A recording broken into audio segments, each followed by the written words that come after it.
బండి వేసుకొని అమీర్పేట్కెళ్ళి Jubilee hills పోవాలంటే 20 నిమిషాలు పడుతుంది.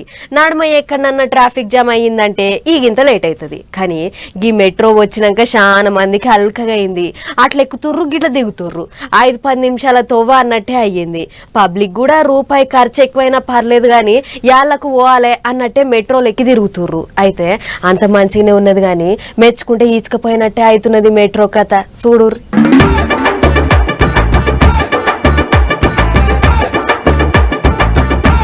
ఎక్కి తిరిగేటోనికే ఈతలు భజించేటోనికే బాధలు అన్నట్టు మెట్రోలో ఎక్కి తిరిగేటోనికి ఏ బాధలు లేవు కానీ కిందంగా బండ్లేసుకొని పోయేటోనికే పెద్ద తిప్పలైతుందట హైదరాబాద్ పట్టణంలో ఉన్న మెట్రోలు చేయంగా. ఇగో ఇట్ట మెట్రో అంచులకేంచి గారేటి నీళ్లతోని కిందంగా బండ్లేసుకొని పోయేటి పబ్లిక్ కు పుణ్య స్నానాలు అవుతున్నాయట.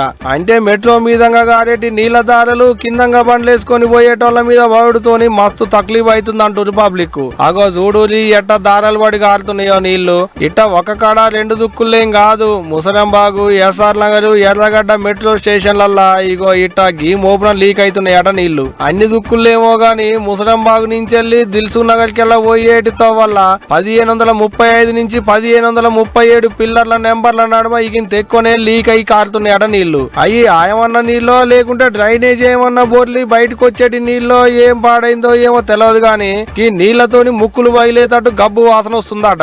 ముందటంగా పోయేటి బండ్లను చూసుకుంటా పోతారు గాని మీదంగా నీళ్లు పడుతున్నాయో పాలు పడుతున్నాయో ఎవరు చూస్తారు?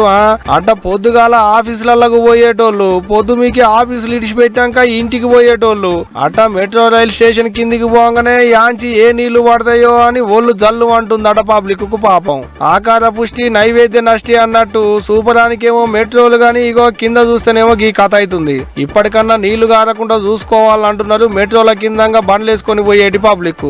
మరి ఏమైతుందో ఏమో చూడాలి.